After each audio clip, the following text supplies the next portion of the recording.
Welcome to the Sheepless Life podcast. We are your hosts, Yvonne de la Flor and Severine Nassens, and we are the founders of the Sheepless Life Academy.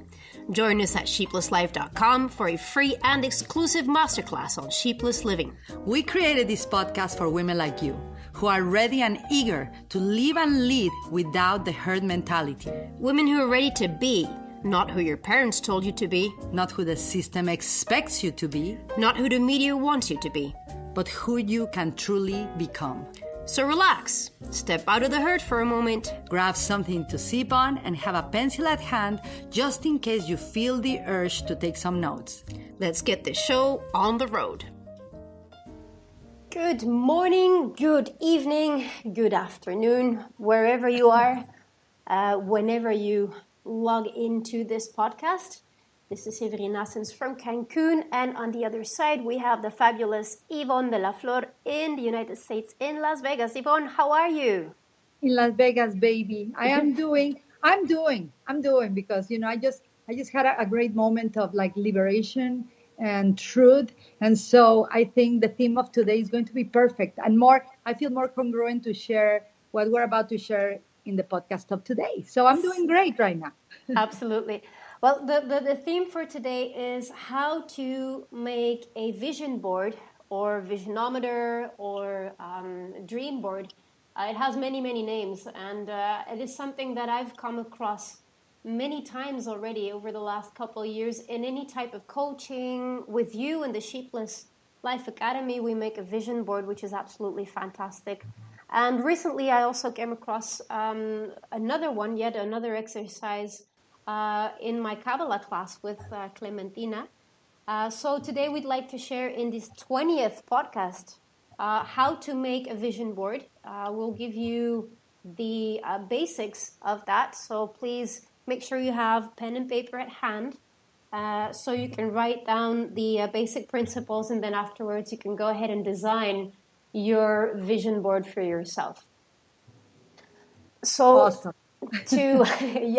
I love making vision boards because they've helped me. I've already made several, and I make them every time I'm at a crucial moment in my life.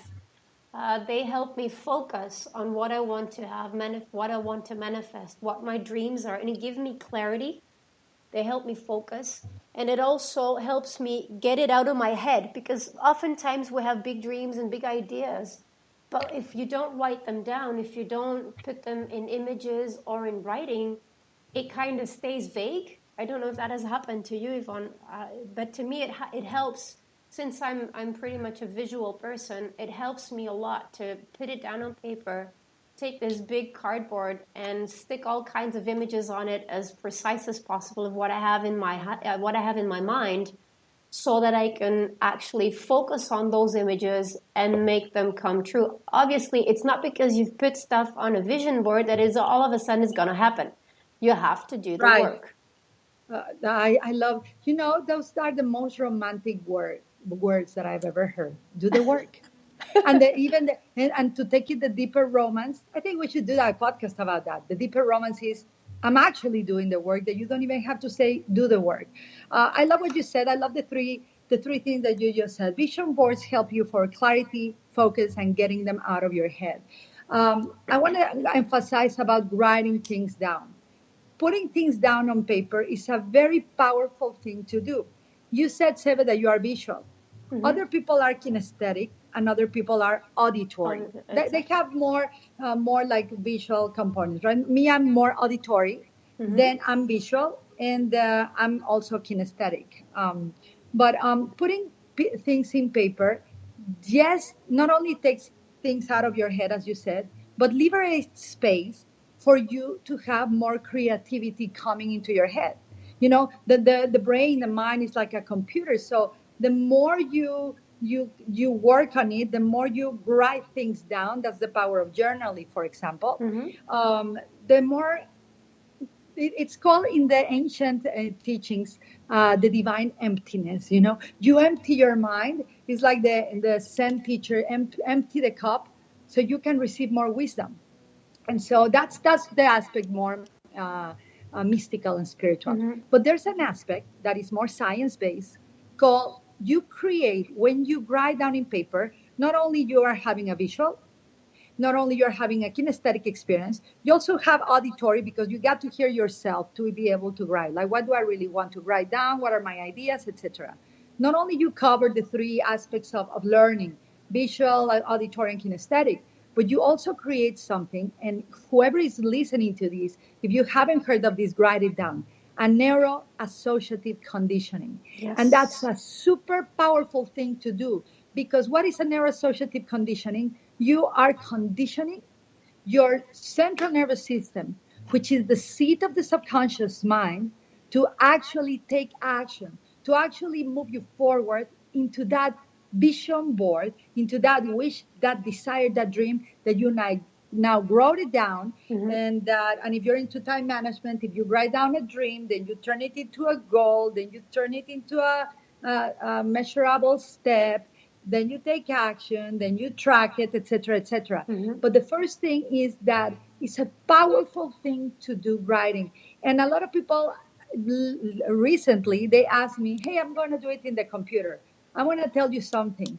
If you are able to write with your hand, because some people can't, right?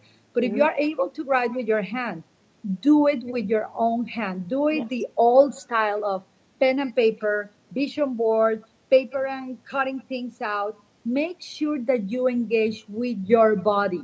Technology is amazing. I love it. But there is a deeper aspect of commitment, a deeper aspect of taking action when you engage your body.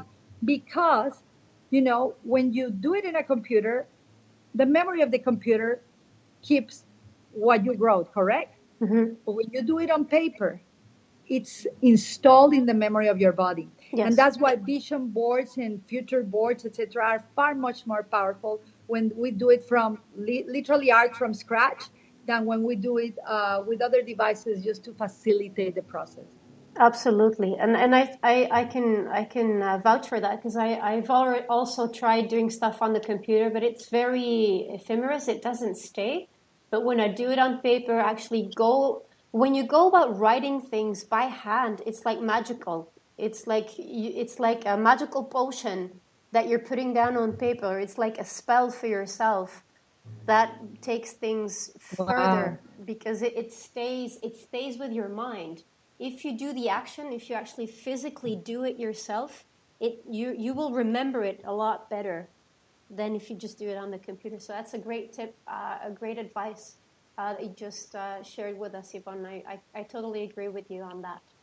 Yeah, I learned this. I want to just pay tribute. I learned this with one of my mentors, Brian Tracy. Mm-hmm. He had me write down, visualize, dream board, etc., for 6 months every day, at least 100 new ideas per day. So, but we'll talk about that in another podcast. So, yes.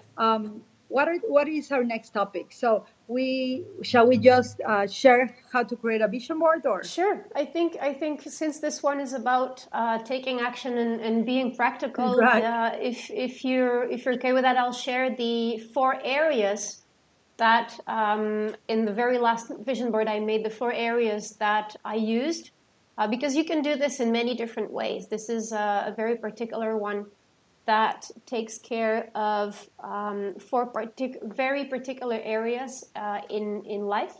But you can actually make this about anything that you would like to manifest. But in this very case, I'd like to share that if you take your page, you basically split it up in 4 areas. You have a left-hand top corner, a left-hand bottom corner, then a right-hand top corner, and a right-hand bottom corner. And in these 4 corners, what we're going to identify on the left-hand top corner is whatever you are going to give, the service that you are going to provide to whomever, whatever. In this area, for example, in my particular vision board, which is the one that's on the picture, you can go back to the picture on this podcast. On the left-hand side, you will see I wrote down a legacy. It's half in Spanish, half in English, so bear with me on that one. But on the left-hand side, what I wrote down is what I would like to do as a service to this planet, to humanity, based on conservation for environmental conservation for the woods, the seas, the animals, and also education. Those are the key areas I would like to work in my service area. That is on the left-hand top side. So whatever you would like to manifest in service to whomever, whatever, that is where it goes. Then on the right-hand side, right-hand side on the top part, you're going to write down all the projects that you would like to manifest, things that you're already working on, that you want to have pull through, and everything that you would like to improve in your life around exercise, work, money. This is actually the part where you're going to put down if you're working on getting another house. What is that house? What is it like? What does it look like? How many rooms does it have? Every single detail in there. If you are working towards getting a new car, if you're working towards improving your health, if you're already planning a trip, put all of that on the right-hand side. All of the business projects that you have at hand. In my case, it's the Sheepless Life Academy. It's in between the two parts, and you can see that on my vision board, because part of the academy is service and part of it is business. So I've put that kind of in between so that I can define that as perfectly as possible. Then on the bottom left half, you're going to put all of your dreams, all the goals that you have, all the things that you want to learn. This is about development, about your dreams. So in my case, I'd like to learn how to fly a plane and how to drive a boat. I also have 2 trips that I have in my mind, but I'm not working on them yet. So those are dreams. I've also put those in there. So you want to put that on the bottom left half of your page. And on the bottom right half, you put everything that has to do with your social life, anything that has to do with your relationships, your family, your friends, all of that, what you would like to have happen, you put that on the bottom right part of that page. Now, on the back side of that same piece of paper, it's very important that you do 2 additional things. For every single picture or word or everything that you've put down on the front of your vision board, on the back, you're going to write down what you want to manifest, how you're going to manifest that, and what for. It's very important to have a reason to do the things that you want to do. It's very important to put down what for. Why do you want to manifest a bigger house? Why do you want to manifest a trip to a tropical island? Why do you want to manifest a solid relationship with your partner? You have to be very honest, because intention is key. If your intention is off, if your intention is not pure, if your intention doesn't come from the bottom of your heart, it's not going to work. So those are the basics to set up your vision board. That is on my end. I don't know, Yvonne, if there's anything else that you would like to add. No, I was actually taking action. I was doing it the way. Well, the only thing that I want to add here is, you follow those simple steps. You do your vision board. Do it with passion. Do it with love.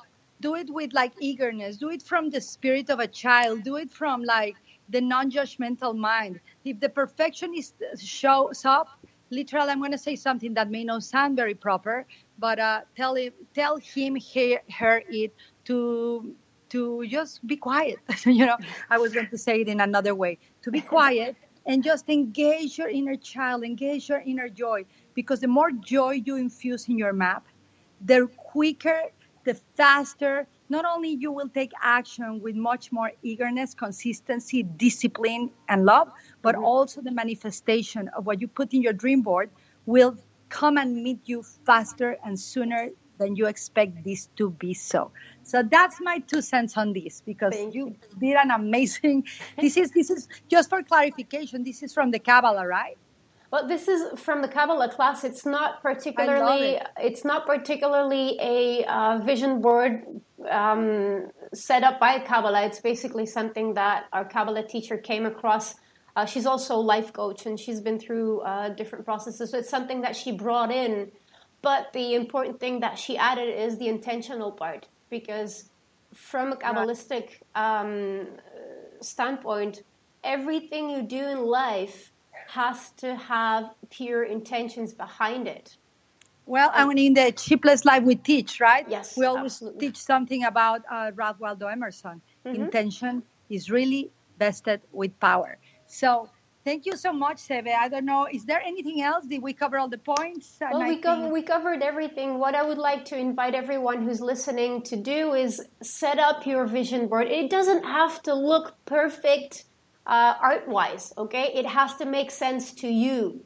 As long as it makes sense to you, it is a perfect vision board, because you are the only one that is going to work with that particular vision board. Nobody else can work with my vision board because it's mine. It comes out of my mind, my desires, my dreams, my goals. So this is totally yours. Just go ahead and, as you said, Yvonne, do it with passion, do it with joy. I always get really excited when I set up a vision board, because I know they work. So I get really, really excited about doing them, and I kind of rush through it. I kind of do it on a little piece of paper first, and then I go out and do it in big.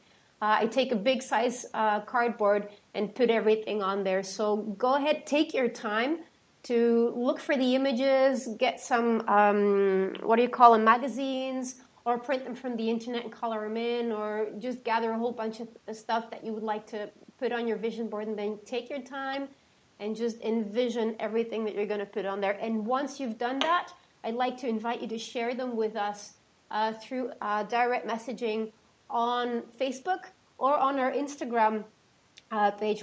Both of us have access to those, and we always love to receive your feedback. We'd love to see what you're doing. And if you need help with your vision board, shoot us a message, and we're more than happy to assist you with that. So I think that's about it for today, for this 20th podcast.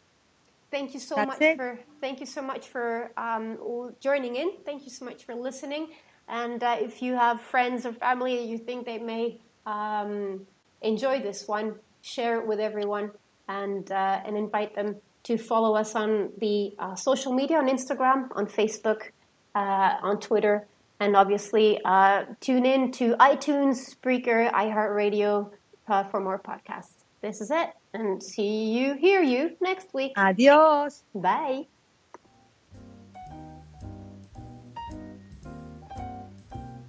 Subscribe to this weekly podcast on iTunes, Google Play, or Stitcher. Share your thoughts with us on Facebook.com/Sheepless Life Academy, and learn firsthand how to live a sheepless life with Yvonne, and receive an exclusive in-depth masterclass at sheeplesslife.com.